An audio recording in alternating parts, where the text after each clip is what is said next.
I was 21. He was 29. He had a kid who was 6 and a baby on the way. With the same woman? Yes. I didn't know about the kid on the way until after we started talking. Hi, I'm Dynajah Smith. I'm 23 years old and this is Dating Audit. All right, Dynajah. Yes. Thank you for joining the show. What do you do for a living? So for money, I'm a daycare teacher, but career-wise, I'm an actress. What is your relationship status? I am single. Okay. Yes. And how long have you been single? You know, when I get this question, I never know what to really say. Because my last full relationship, that ended in 2021, end of November, December 2021. But I was in something very serious in 2023. So very serious. Yes. But there wasn't a title, I'm guessing. No. I guess let's talk a little bit about your dating history. You already brought up the past situationship. You know, let's talk about it a little bit. That one, I was 21. He was 29. Okay. I met. Wait. You were 21. Yes. And he was 29. I was freshly 21. He was 29, going on 30. I was a bartender, so this is before I came to Christ. I was a bartender. We met there. He was. This is so bad. He was separated from his wife. He was married. Yes, they had been separated for years, and they were when we met, they were 2 months out from the divorce being finalized. Okay. He had a kid who was 6 and a baby on the way. With the same woman? Yes. Okay. With his wife. So you knew this. When you first started, did you know all of this? I knew that he was separated. I knew he had a kid. I didn't know about the kid on the way until after we started talking. And you still was like, oh yeah, this is good. That was my first experience of falling in love instantly. I fell in love instantly. And so by the time he told me that, it was only 3-5 days in, but I felt like I was in deep. I felt like I was in too deep. I'm like, I don't want to just hop out now. I want to see this through. Plus I always wanted kids, so I'm like, this is easy. I don't have to have a kid. Interesting. Okay.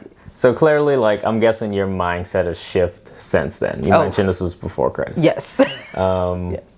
But why did you fell in love so fast? What about him made that happen? So I'll say again, I was in the world. And so when this first started, he was just a guy I wanted on my roster. And so, on New your Year's roster? On my roster. Okay.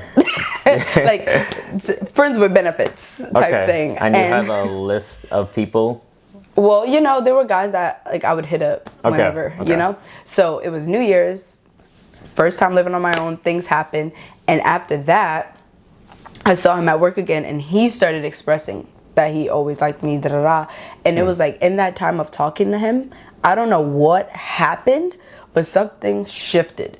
And I had Hinge at that time. Yeah. I deleted my whole account. Literally deleted the accounts. I'm never needing this again. Yeah. In the middle of that conversation, I went to the bathroom and did that. Wow. And I don't know what it was, but I was sucked in.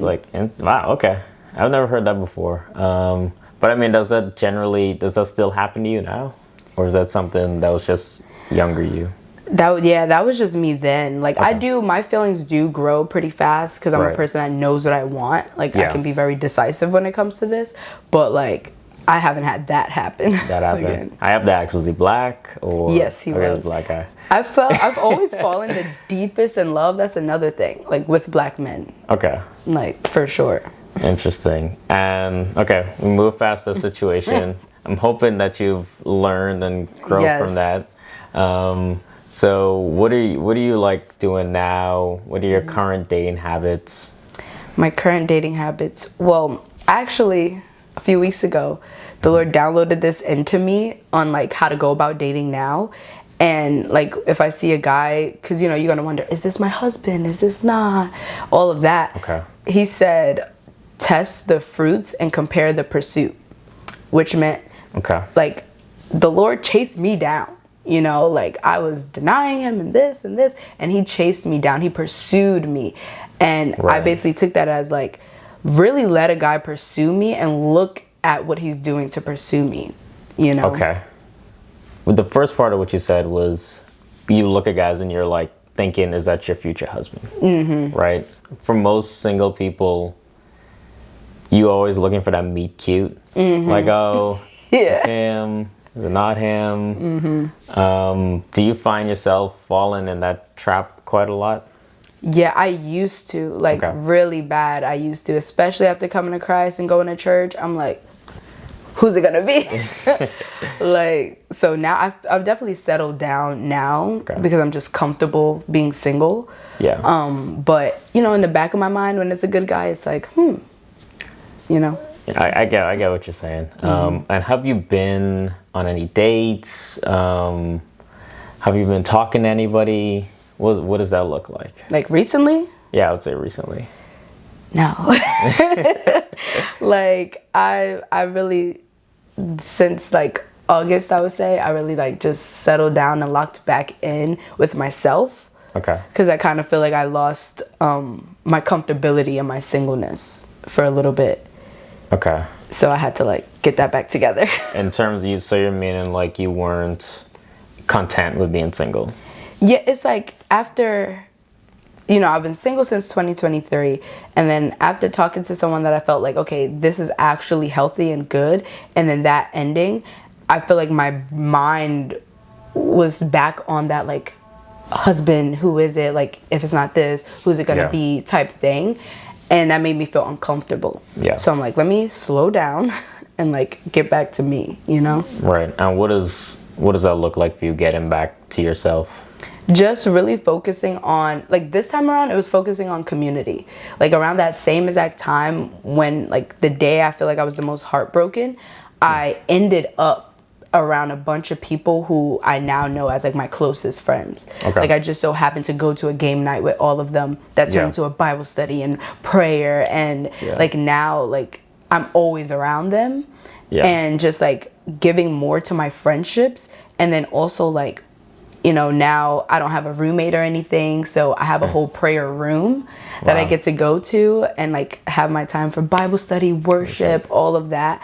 And so just like a lot of things about my personal life just looks different now. You mentioned that you want a guy to pursue you. Mm-hmm. So is that how you foresee you finding your future husband? Like he's gonna be the one to pursue you? Do you see yourself actually like doing anything in that situation other than a guy pursuing you? No, because I've always been the opposite. Like I've been the girl that's like, if I want him, I'm gonna go after him. There's no reason to not.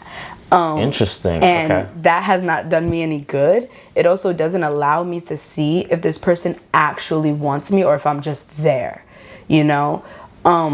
So I feel like I'm at a point now where it's like, no, I want to know and be confident in if a person really wants me and where they're at in that. Right. I've spoken with somebody else and they said the same thing. Different contexts, but like essentially the reason why girls don't want to like, I don't want to say chase after a guy, but like, you know, pursue a guy is because they don't feel that the guy is necessarily interested in them. But why is that though? Well, like just because he doesn't pursue you or reach out to you doesn't mean he's necessarily into you. Like he could just be straight up scared to talk to you. Yeah, and then I'll wait until he gets over that. It's like I also like a bold guy. Okay. At that, like I need you to be bold. I need like you know what you want and you're gonna go after that. You know. So if he's like just so scared, maybe we're not gonna match up. You know. But I mean, it could not necessarily be like he isn't bold. It could just be like the fear of rejection. That's a real thing. Yeah. And like, I mean, we all have stuff to work on. That could be something he needs to work on. But I do think like, I guess for you, like I wouldn't be so set on like the guy has to pursue me.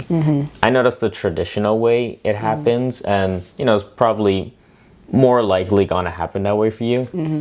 I would say if you're like, I'm always a fan of just being open and honest. Like, hey, I'm interested in you. I don't think anything's wrong with that.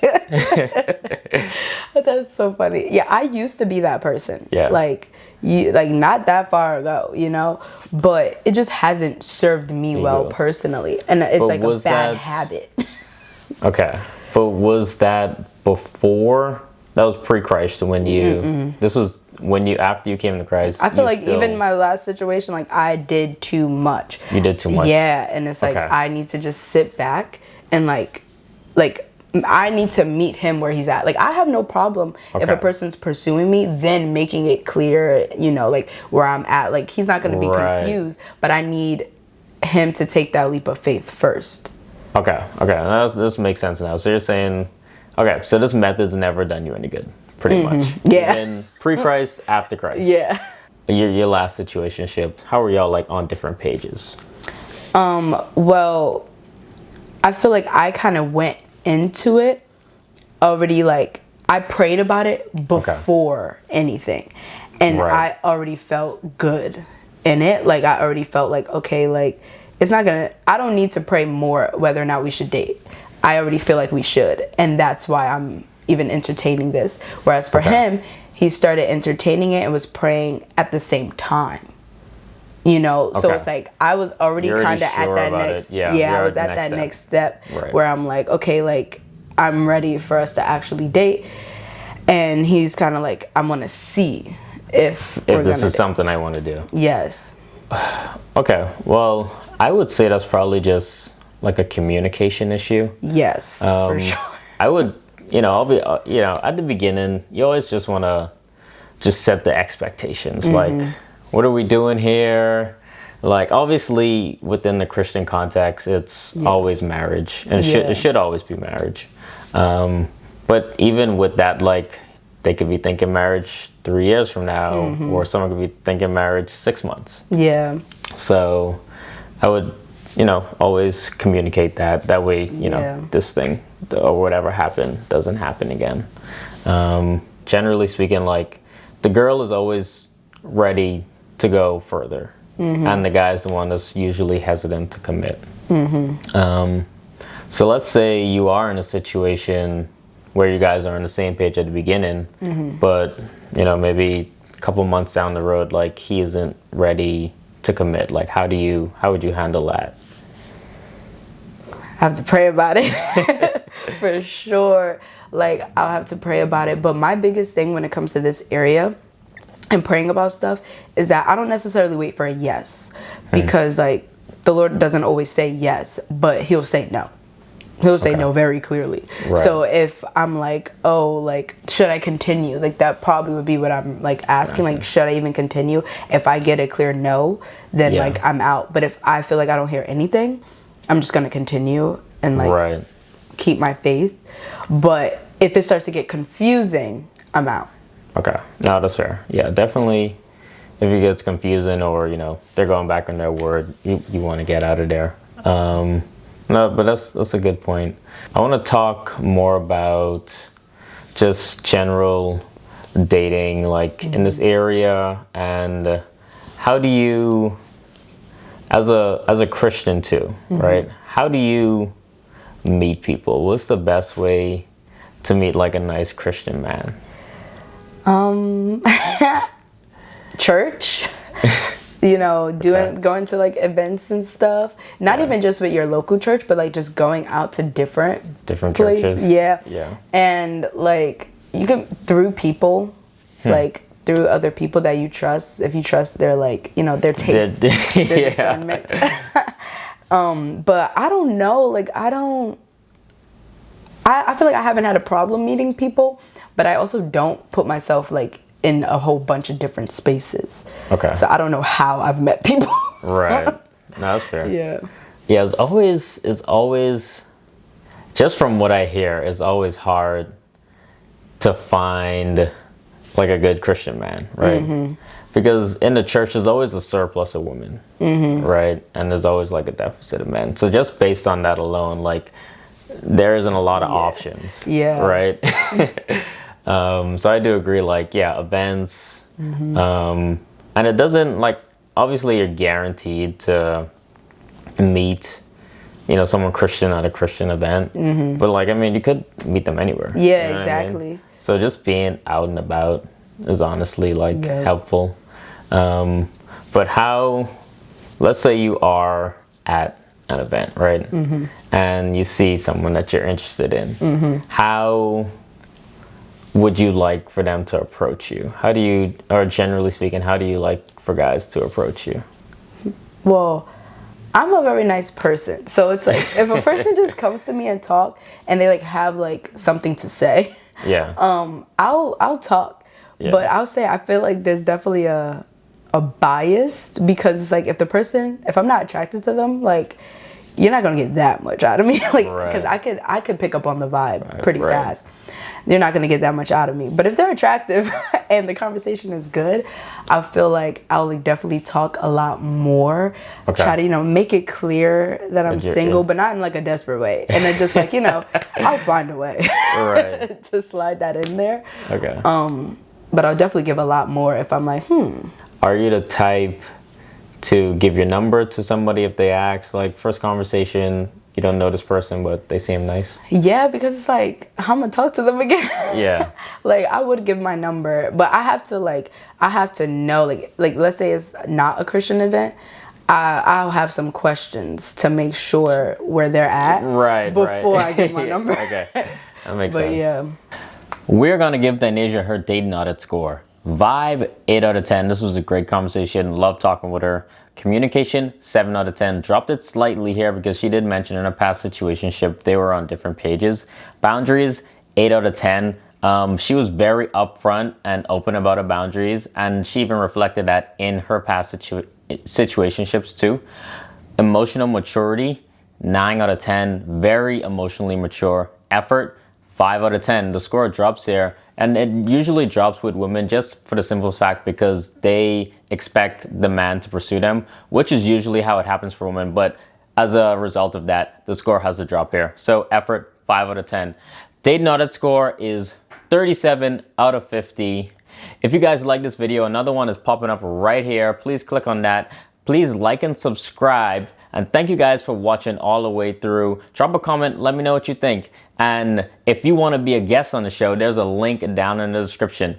See you in the next one.